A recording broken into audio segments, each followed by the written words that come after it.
Our senior advisor for foreign policy and national security is joining us now. We're going to shift topics just for a moment to get into some international issues that are also in the news and also very important for all of us as Americans. It involves China's weapons program, specifically what even the New York Times calls a nuclear arms race. Think about that. And Rick, it says that the U.S. wants to talk. Now, I found this interesting when you brought it to our attention to discuss today, and I was looking at it further with our team this morning, is that we don't really have, unlike with Russia and some of the things that came out of the Cold War, we don't have really like a direct line of communication with China when it comes to nuclear weapons? Look, the reason we're talking about this is because there's an assessment, a report that the Biden administration is doing about what capabilities the Chinese have when it comes to nuclear weapons and what our response would be. This is a report that is required by law for every administration to do. And so in some ways, this is one of those exercises that we just have to go through to assess. It's a good idea. But what's troubling is the Free Beacon has been reporting on the fact that the Biden administration has asked two experts on limiting our nuclear weapons from the Carnegie Institute to submit a report to the Biden administration on options that the Biden administration can use going forward when it comes to nuclear weapons. Now, these two individuals that have been asked to do this report have a long history of trying to get the United States to get rid of all of our nuclear weapons. And that's a problem. That's a real concern. You know, the Joe Biden of today is not the Joe Biden of 15 years ago, of even 5 years ago. The progressives have taken over this administration.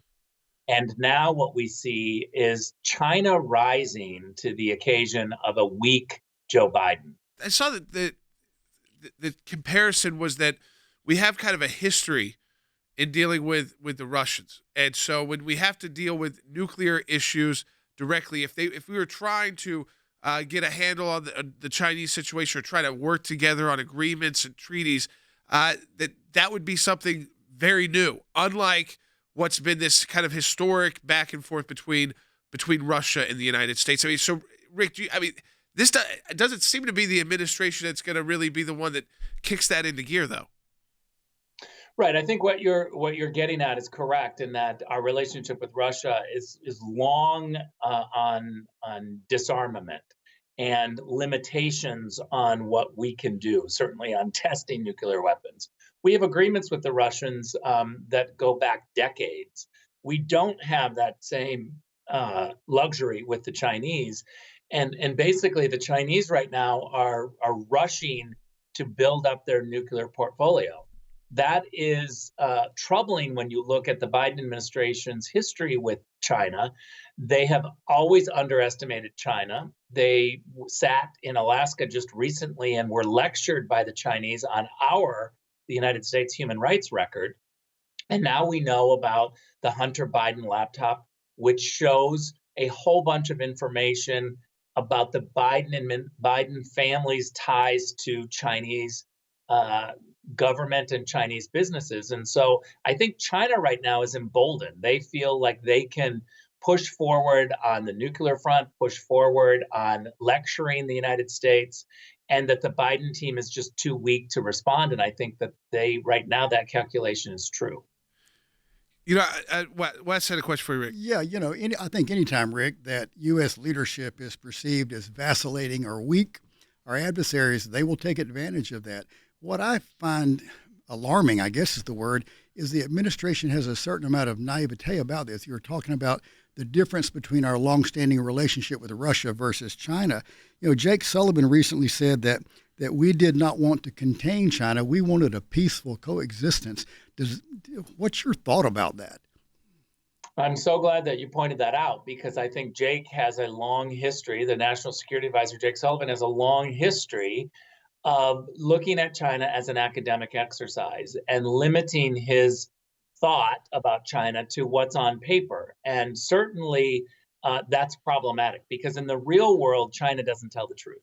They don't have a free media. I mean, look no further than we allowed China to be a member of the World Trade Organization when Bill Clinton was leaving office, because we thought if we engaged with China at the WTO, that somehow they would move closer towards the rule of law, democracy, capitalism. And what we found over the last 20 years is that's not true. China has gotten worse while we engage with them. And so we need an administration that stands up to China, that simply says you can't just start going towards nuclear weapons without a reaction from the United States. And the recent phone call between Xi and Biden didn't get a big reaction or a tough reaction from the Biden team.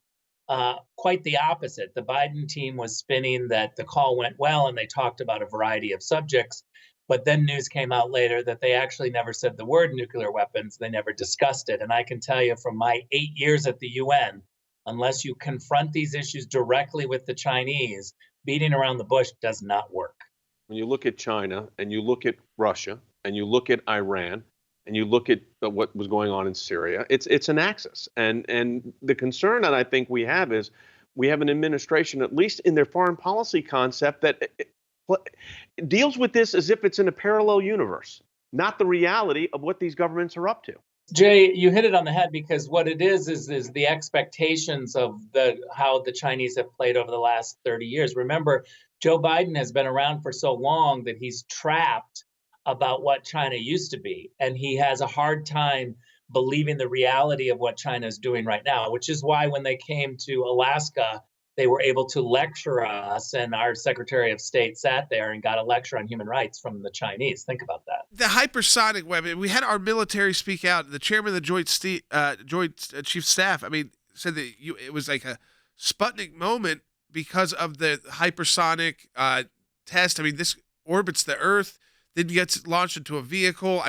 Even the U.S. reports were saying they're not sure how this is being done. That's how, as you were talking about, Rick, this is a different country than it was under Mao. This is a different country than it has been, since in the last 30 years. They are now actively making the plays to become the world's number one power. And what you just pointed to was the test that the Chinese just did, going around the world and maneuvering their rocket.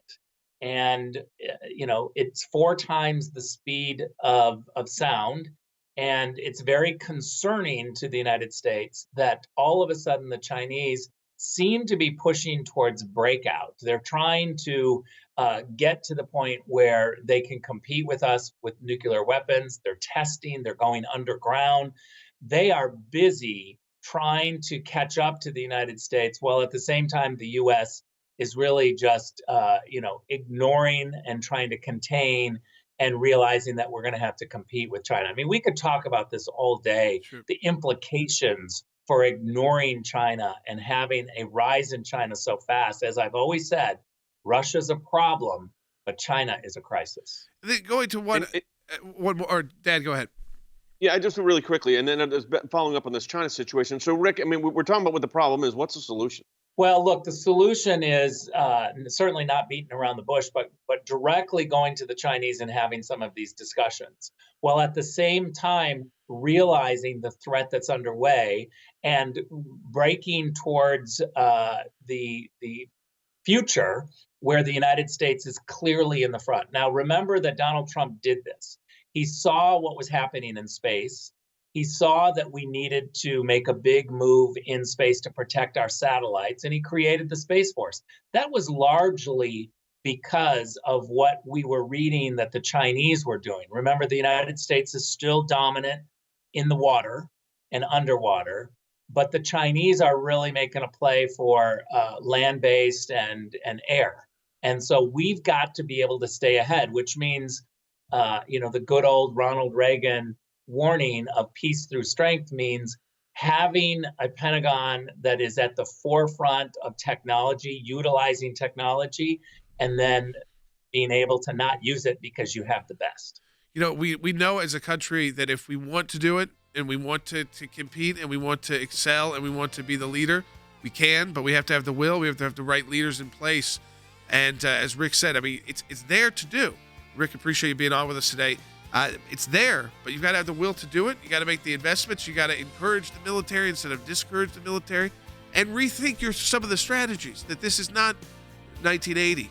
That this is we're the 2020s, and the world of space is very real, and these advanced weapons are very real.